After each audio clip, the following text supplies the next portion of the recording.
Hello and welcome to my channel all about pre-modern Magic. Today we're talking all about budget versions of expensive cards in the format. However, it's first worth saying that in pre-modern you don't have to play the pre-modern card frames, you can play any version of a card that's legal.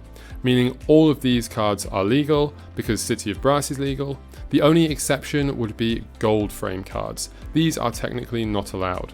However, all of the big tournaments do allow these because Premodern is currently a casual format.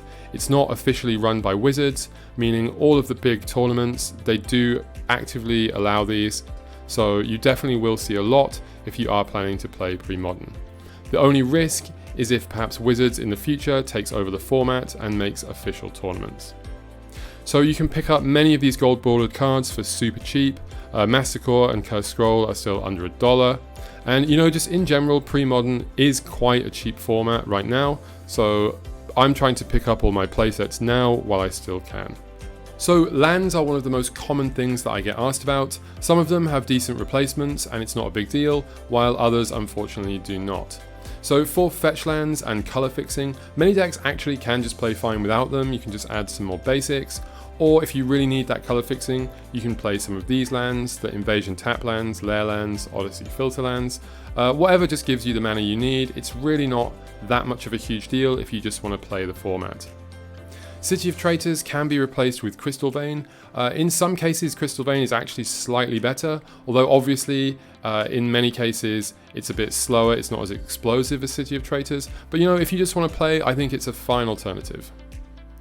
And unfortunately with Cradle, there are no real substitutes, but what you could do is if you just have one, you could play Crop Rotation and try to rotate it out.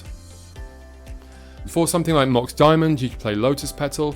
Many decks actually work fine with Lotus Petal, especially ones like Oath that just want to put their one big thing into play fast and aren't so worried after that. Petal's a little expensive, but it's cheaper than a Mox.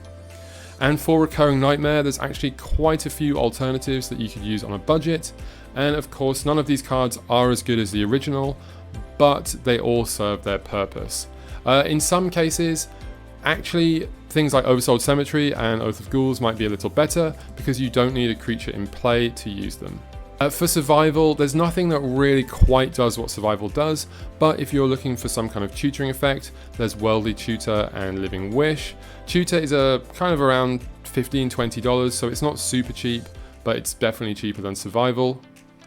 And remember, there are plenty of budget decks in the format that are very powerful. My channel has a lot of deck techs about those, so I really hope you find this video helpful, and if there's any that I forgot, or any other budget alternatives you can think of, please do leave them in the comments.